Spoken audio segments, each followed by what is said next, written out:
Ok, c'est parti pour l'actualité. Avec les marchés qui ont peu bougé là, pour entamer la semaine, lundi 13 mai. Donc on va voir ce qui se passe. En tout cas, semaine très importante. On a, voilà, l'inflation, toujours ce sujet avec les taux d'intérêt. Donc voilà, la semaine à venir devrait être mouvementée. On a le discours de Powell dès demain. Et là, voilà, où on en est. On en est à 3,4% au niveau de l'inflation globale. On va avoir les chiffres mercredi. Et donc Powell qui peut se tracasser la tête parce que tous les résultats, là, les chiffres qui vont sortir vont être très importants pour les marchés. Ça touche les marchés boursiers et les marchés crypto, hein, ça touche tout. Donc ce problème d'inflation et de taux, voilà, on va avoir aussi plusieurs membres de la Fed ici, Loretta Mester, Michel Baumann, Raphaël Bostic, Lisa Cook, Christopher Waller, tous vont commenter ou vont apparaître cette semaine et vont tenir des discours, ce qui va créer de la volatilité sur les marchés. Celui qu'on attend, c'est le président Powell que vous voyez ici à gauche. Ici, voilà, il devrait s'exprimer demain mardi. Donc là, on est lundi 13 mai. Lui devrait s'exprimer le mardi 14 mai, donc demain. C'est lui qu'on attend principalement. Et donc, bon, les marchés financiers donc, estiment qu'il y a environ 60% de chances que la Fed réduise ses taux en septembre. Donc voilà sur quoi les investisseurs sont tablés.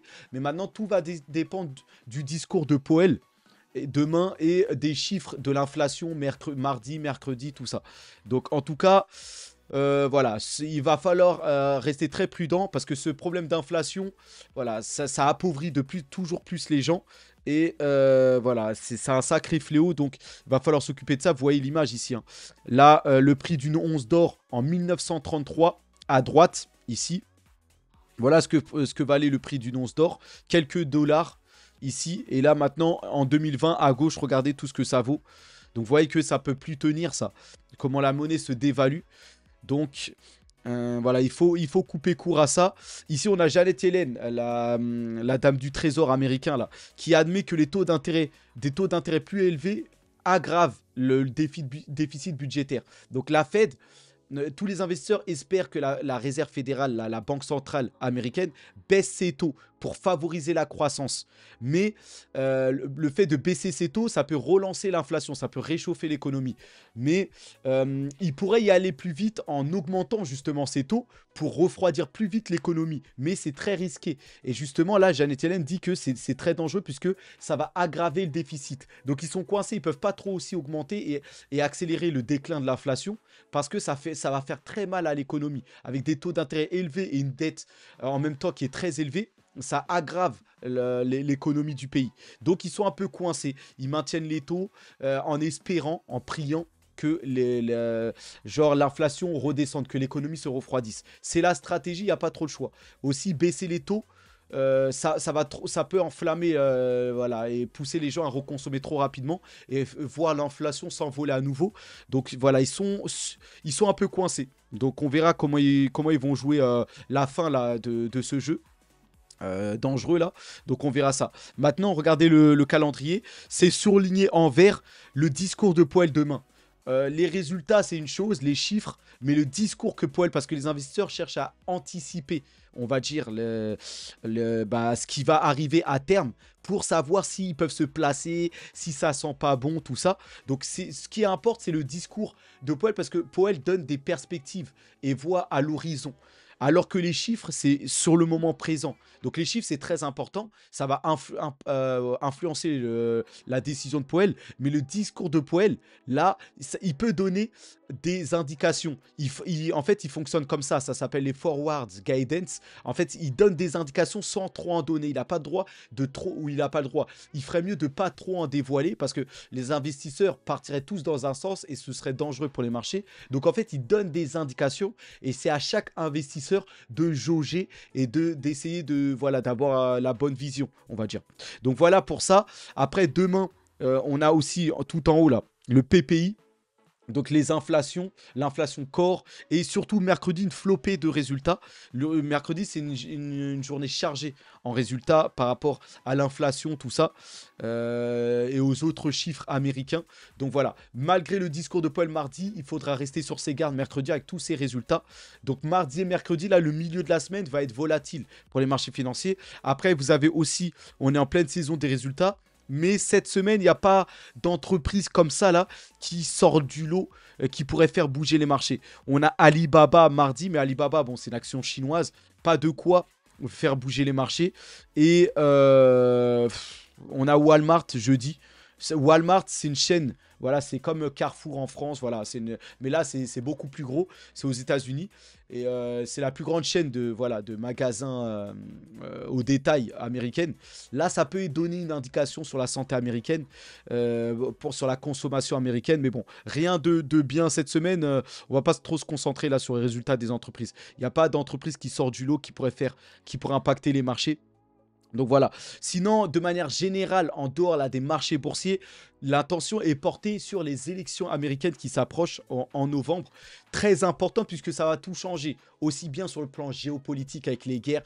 Voilà. Et Trump, comme Trump est favori, ça va changer énormément de choses. Pour tout, hein. Aussi bien, voilà, géopolitique, les guerres, il pourrait stopper cette guerre et ça va amener un vent de fraîcheur, un vent d'optimisme sur les marchés. Et surtout, Trump est plus pro-crypto et pro-business, voilà. C'est mieux pour les marchés que Trump soit, voilà, président. Et comme il est favori, ça peut changer énormément de choses, même au niveau de la crypto, surtout au niveau de la régulation.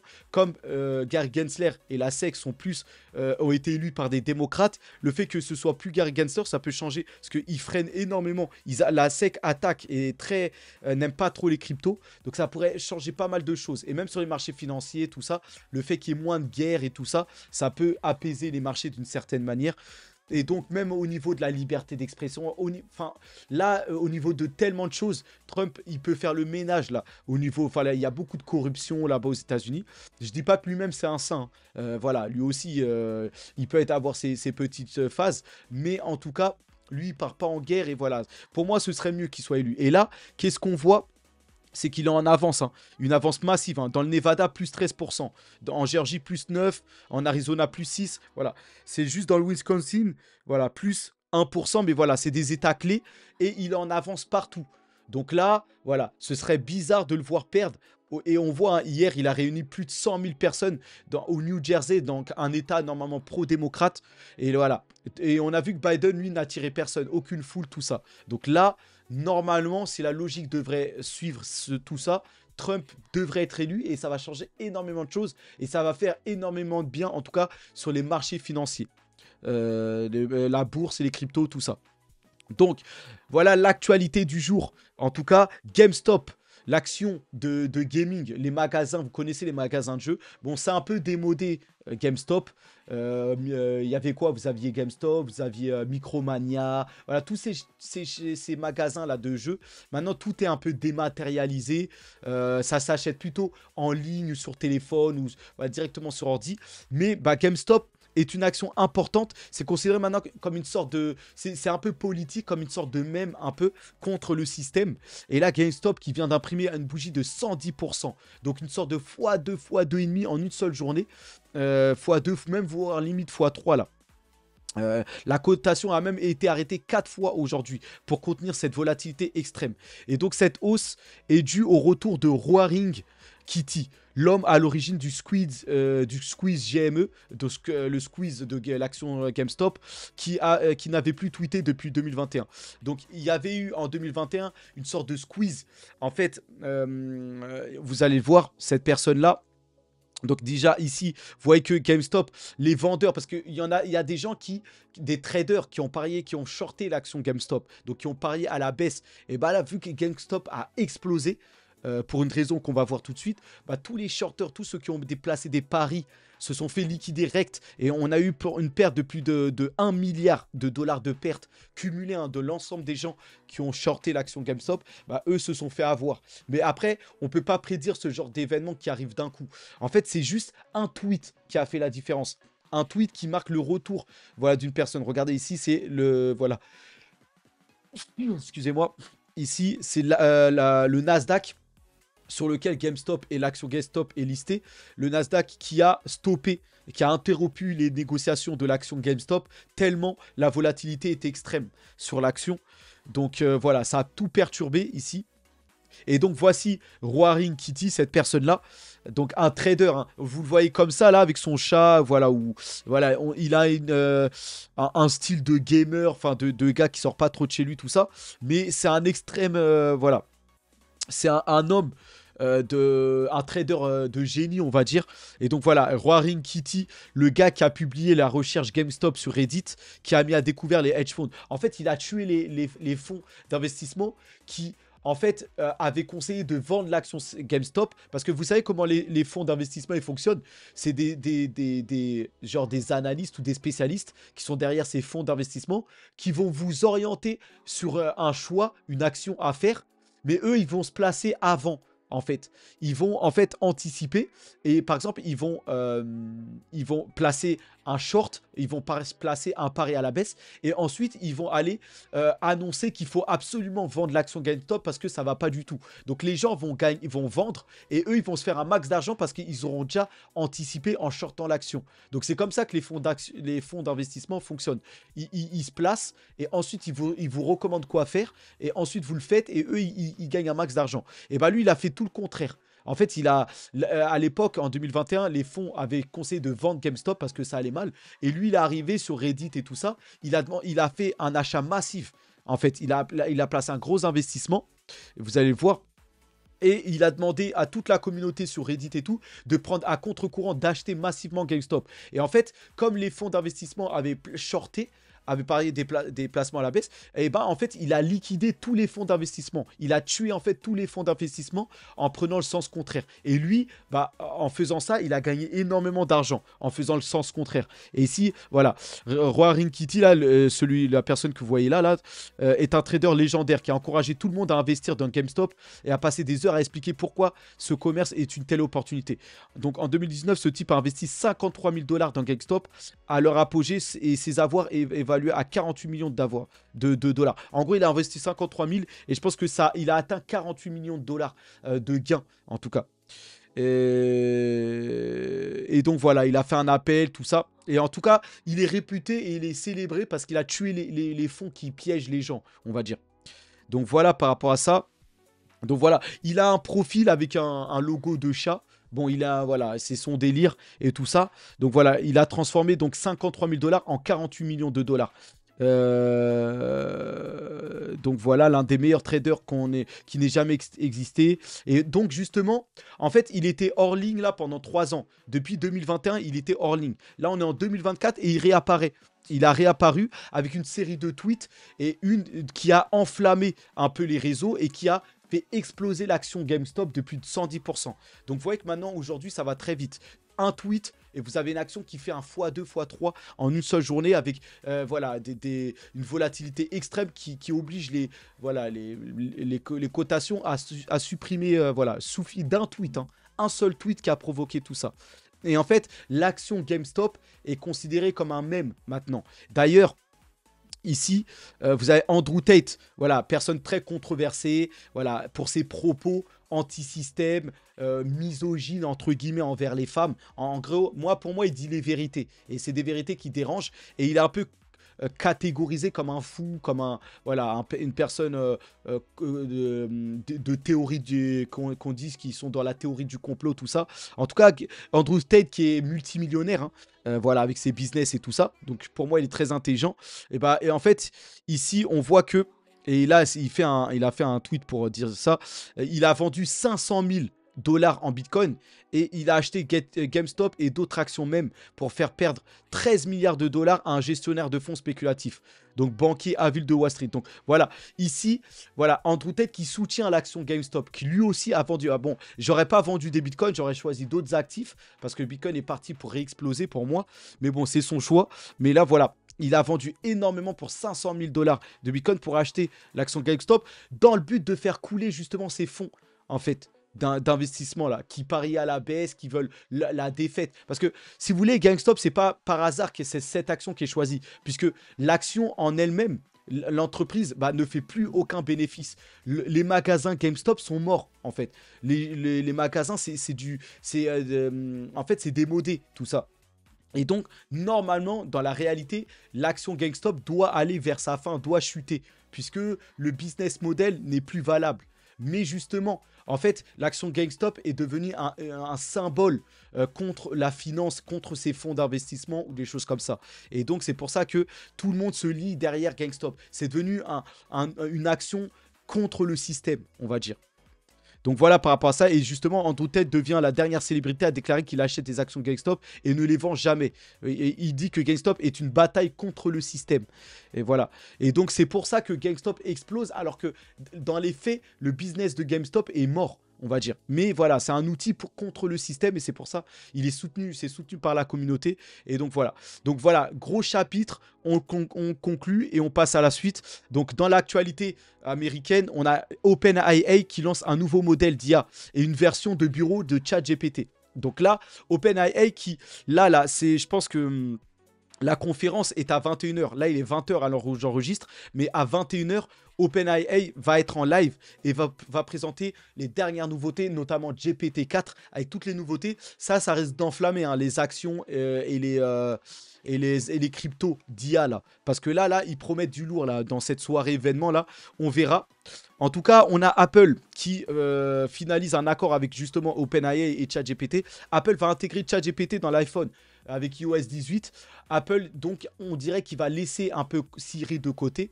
Et en attendant de développer peut-être Siri, ils vont se focus sur ChatGPT. Et donc, un partenariat avec ChatGPT pour voilà, interagir avec l'IA depuis l'iPhone. Donc voilà, et on a Apple qui discute également avec Alphabet avec Google hein, pour l'intégration de son chatbot Gemini. Donc iOS là, les iPhones vont être équipés de ChatGPT et de Gemini, les meilleurs chatbots actuels pour interagir avec l'IA en fait, ou poser des questions, des choses comme ça. Donc Apple se lie avec ce qui se fait de mieux sur le marché en attendant, puisque vous savez qu'Apple a pris un train de retard par rapport à l'IA. Et donc voilà. Par contre, comme je le rappelle, l'IA, c'est du concret, en fait. Vous voyez, l'IA, moi par contre, par exemple, la GameStop, là, tout ce que je vous ai couvert, moi par contre, je ne vais pas investir sur GameStop. GameStop, c'est trop tard, c'est juste de la volatilité, de la spéculation.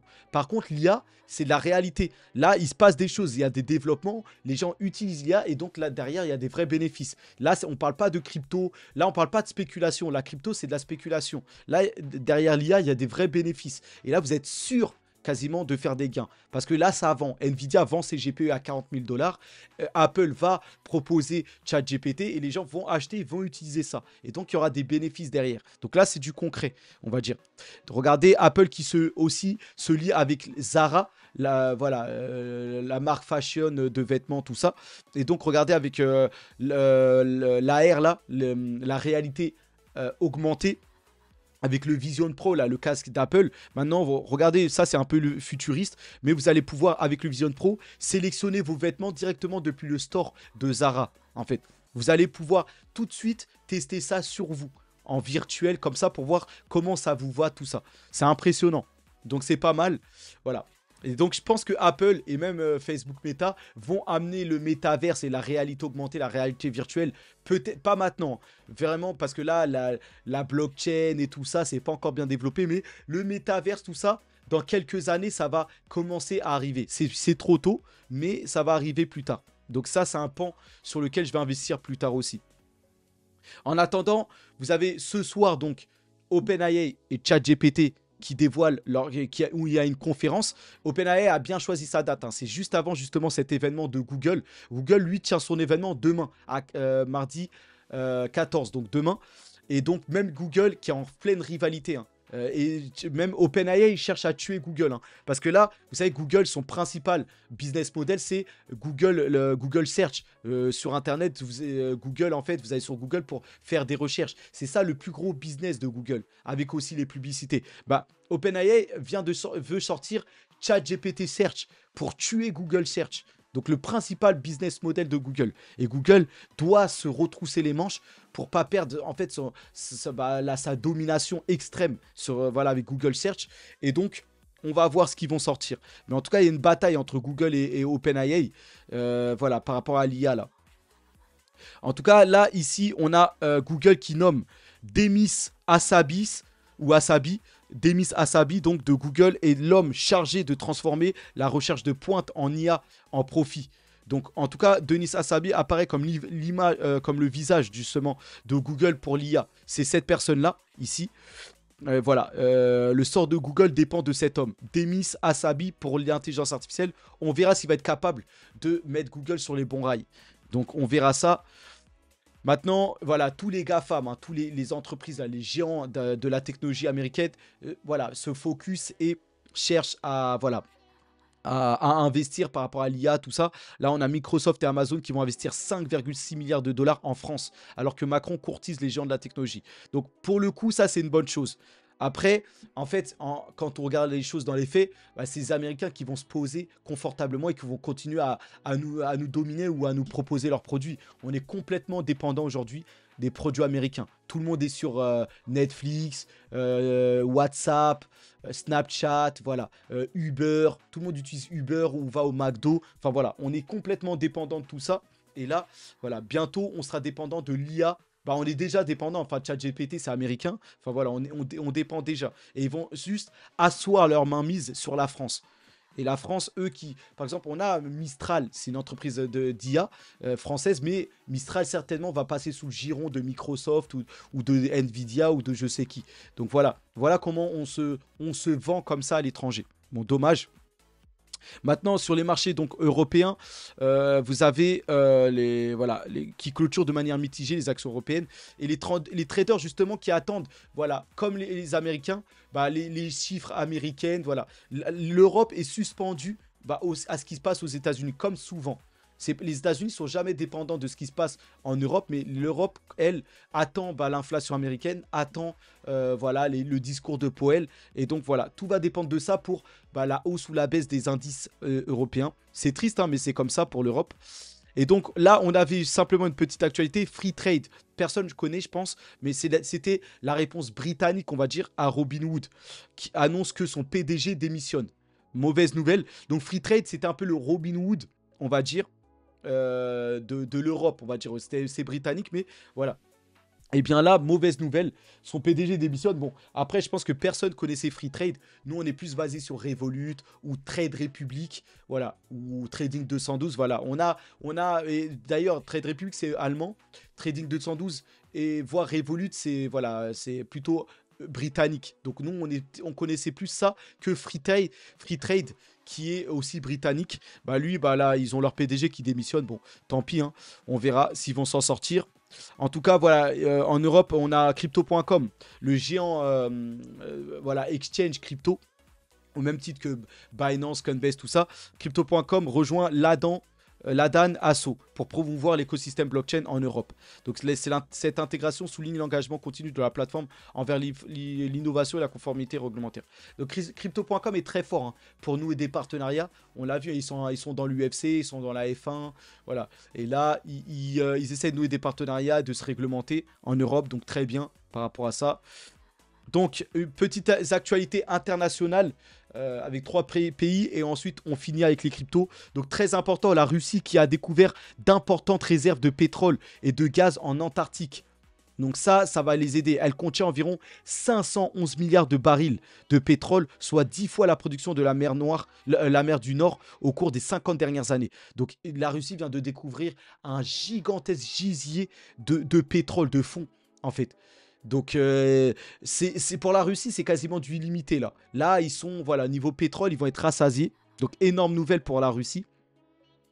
En Chine, la Chine, très intéressant. La Chine va lever 1000 milliards de yuan. Le géant souhaite lever l'équivalent de 138 milliards de dollars via la vente de bons souverains spéciaux très long terme. Objectif donc doper la croissance de 1 point en 2024. C'est seulement la 4e opération de ce type depuis 26 ans. Donc la Chine va utiliser le quantitative easing, donc la pression monétaire. Donc ils vont tricher, en fait, ils vont imprimer de l'argent pour relancer leur économie. Sauf que bon, la Chine ne le fait pas autant que les Américains. Les Américains, c'est quasiment tous les ans, tous les 2-3 ans. Mais c'est seulement la 4e fois en 26 ans pour la Chine. Mais elle va y passer. Et c'est ce que j'attendais, c'est ce que les investisseurs attendent. La Chine commence à être en déflation là, a du mal à relancer sa croissance. Là, ils vont passer à un coup de planche à billets. C'est ce qu'on attendait. C'est ce que les investisseurs attendent pour les Américains, pour le marché américain. On attend que les taux baissent enfin pour que les États-Unis relancent leur économie en imprimant de l'argent. Ça stimule les marchés fortement. Ça fait exploser en fait les actions en bourse et même les cryptos par ailleurs. Et donc la Chine, elle, va passer à la planche à billets. C'est magnifique, on attend ça. Et donc surveiller les actions chinoises, c'est peut-être le moment de se focus peut-être sur des actions comme NIO, Xpeng, les véhicules électriques, ou Alibaba, voilà, ou Baidu, peut-être parce que ces actions qui sont tout en bas, hein, qui ont bien chuté, vont peut-être fortement exploser. Donc je vais réfléchir à ça et je vous donnerai mon avis en tout cas par rapport à ça. Donc voilà. Au Moyen-Orient, la compagnie aérienne Emirates, très connue, hein. Tout le monde connaît, je pense, cette compagnie. Voilà, très classe, très belle compagnie. Et voilà, qui enregistre, bien sûr, un bénéfice record annuel, alors que la demande de voyage explose. Donc voilà, on est l'ère de la pandémie, Covid, tout est parti. Les voyages reprennent fortement. Voilà. Et là, Emirates qui est vraiment, Dubaï, c'est vraiment le centre maintenant limite du monde, hein. Tout passe par Dubaï. Et les Emirates, c'est une compagnie qui est très utilisée, qui passe à peu près partout, hein, qui fait la passerelle partout. Et donc voilà, ils enregistrent des bénéfices records sans... Voilà. Et donc Dubaï, le Moyen-Orient aussi, avec l'Arabie Saoudite et le Qatar qui innovent et qui font des villes futuristes, bah là-bas, ça va être une zone, voilà, qui va sentir l'argent et qui va être très très développée. Donc très bien par rapport à cette zone. Donc voilà, on passe aux crypto. Et donc là, grosse actualité. Je vous avais dit la semaine dernière, je vous avais cité, on avait 2 grandes banques américaines. Même 3 avec la PNY, la 8e plus grande banque américaine. Là, ensuite, on avait eu surtout Wells Fargo, la 3e plus grande banque américaine. Et surtout, JP Morgan, qui ont annoncé une exposition au Bitcoin via les ETF spot américains. Et bien là, la fête continue. Cette semaine, regardez ça, UBS, la plus grande banque de Suisse, a investi dans l'ETF de BlackRock Bitcoin. Donc, vous savez, les dernières semaines, là, quand on avait une explosion là, des ETF Bitcoin, là, spot, là, surtout ceux de BlackRock, bah là, dans les documents qui sont présentés, on a 186 entreprises ou fonds d'investissement qui ont dévoilé leur exposition. Et parmi elles, justement, on retrouve JP Morgan, on retrouve Wells Fargo. Et là, on retrouve surtout UBS, la plus grande banque suisse. Énorme. Quand on sait que les Suisses sont très sérieux, tout ça. Donc ça, c'est un gage de garantie. Quand un pays aussi sérieux que la Suisse se met sur le Bitcoin. On a aussi la Banque de Montréal, la 4e plus grande banque au Canada, qui voilà, possède des ETF Bitcoin. Et eux, c'est pas l'ETF de BlackRock, eux, ils sont exposés sur les autres fonds. Si, BlackRock aussi d'ailleurs, ils sont sur Fidelity, Franklin Templeton, BlackRock et le Grayscale, le GBTC. Donc, ils sont exposés sur 4 ETF, ils sont un peu diversifiés. Voilà, ils prennent par rapport à la sécurité. Mais même la Bank of America ou Banque de Montréal est exposée. Donc le Canada, la Suisse, les États-Unis avec JP Morgan et Wells Fargo, toutes les institutions se mettent sur le Bitcoin. Parfait. En Chine aussi. Donc voilà, là, regardez un autre fonds d'investissement, Multicoin Capital. Voilà, le fonds spéculatif crypto. Donc là, Multicoin, c'est vraiment un fonds dédié à la crypto. Mais même eux aussi, ils s'exposent aux ETF Bitcoin. Donc voilà, ils accumulent tous les fonds et toutes les grandes banques maintenant se mettent au Bitcoin. Ça montre l'adoption massive. Donc voilà. Maintenant, si on s'attarde sur le prix du Bitcoin, regardez, hein, n'oubliez pas que les détenteurs à court terme Bitcoin ont capitulé au plus bas à 57K. Donc c'était ici, là, vous voyez. Et regardez, la dernière fois qu'on a fait une capitulation, qu'est-ce qui s'est passé? On était au plus bas quasiment. Enfin non, on était bien bas et on est bien monté. Ça, c'était en avril 2023. C'était là où on était à peu près au plus bas. C'était il y a un an. Bah, depuis un an, qu'est-ce qu'on a fait quand on a bien capitulé? On est bien monté là. Vous voyez, ici. Bah là, on a encore bien capitulé là. On le voit au RSI, on est très bas là. Dans la vente. Et bien là, qu'est-ce qu'on va faire? On va certainement faire la deuxième phase du bull run là. Et là, je vais vous montrer avec d'autres charts ici. Voilà, quand on touche cette ligne là de MA 100, on la touche encore une fois, on va certainement rebondir dessus et aller chercher les 80, 90K. Regardez, à chaque fois qu'on rebondit, ici, dans une phase baissière, quand on touchait ça, voilà, dans la phase, la MA100, là, quand elle baissait, on était dans une phase baissière et on chutait, on butait et on chutait. Là, après, la MA100, on a cassé par la hausse et donc maintenant, on rebondit depuis. Mais on va faire que de rebondir pour aller plus haut. On peut aussi casser et là, si ça, on casse la MA100 par la baisse, normalement, on devrait repartir sur un marché baissier. Mais au vu de ce qui se passe, tous les charts montrent qu'on est sur une sorte de marché haussier. Même ici au niveau du RSI, regardez, là il semblerait qu'on s'engage à nouveau dans une phase. Voilà, comme les fois précédentes, on entame une montagne là. Voilà, au niveau du RSI là, on repart, on va repasser à la haut, faire une montagne comme les fois précédentes. Ici, ici, ici. Donc regardez, si vous voyez le chart de manière générale, voilà, on va recommencer une phase. Et là, c'est pour moi ce qu'on appelle la deuxième phase du bull run. Ça va pas arriver dans une semaine, certes, mais dans les prochaines semaines, prochains mois, jusqu'à mi-fin 2025, on va connaître la deuxième phase du bull run qui va nous emmener très haut. Donc pour moi, j'y crois et c'est juste une question de patience. Donc voilà par rapport au Bitcoin, on en a fini avec cette vidéo. Juste pour vous parler de PP Coin. Donc le PP, le même coin très connu, très réputé ici, qui a explosé, qui a atteint une capitalisation de 4,5 milliards de dollars. Et PP, regardez, qui est déjà dans le top, presque top 20 là, pour un même coin. Ça rejoint bientôt le Shiba et le Dogecoin. Donc les mêmes coins, c'est un secteur, une classe de crypto, enfin que moi je valide. Hein. Moi je suis très ouvert. Beaucoup n'aiment pas ça. Les plus gros youtubeurs crypto, en tout cas francophones, n'aiment pas. Les youtubeurs anglophones, américains, bien sûr, ils sont friands de ça, ils sont beaucoup plus ouverts d'esprit, tout ça. Moi, je valide ça aussi. Mais il faut savoir jouer les mêmes. Et en fait, pour arriver à s'en sortir avec les mêmes coins, il faut avoir une conviction forte. Donc, il faut être investi dès le départ. Et avoir la patience d'attendre l'explosion, comme aujourd'hui l'explosion du PP, et sortir dès que ça explose. Bien sûr, les gens, le problème, c'est que la plupart des gens ne font pas ça.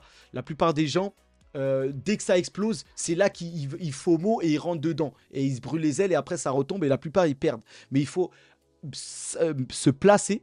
Comme là, vous voyez qu'on n'entend pas trop là, à l'heure actuelle Floki, Baby Doge, Shiba Doge. Mais c'est maintenant qu'il faut... En fait, il faut déjà être placé. Et oui, attendre, ça peut prendre 2, 3, 6 mois. Mais dès que ça explose, vous sortez. Mais c'est comme ça que ça marche pour les mêmes. Ou pour réussir sur les mêmes. Mais personne ne le fait. En tout cas, PP ici, qui est...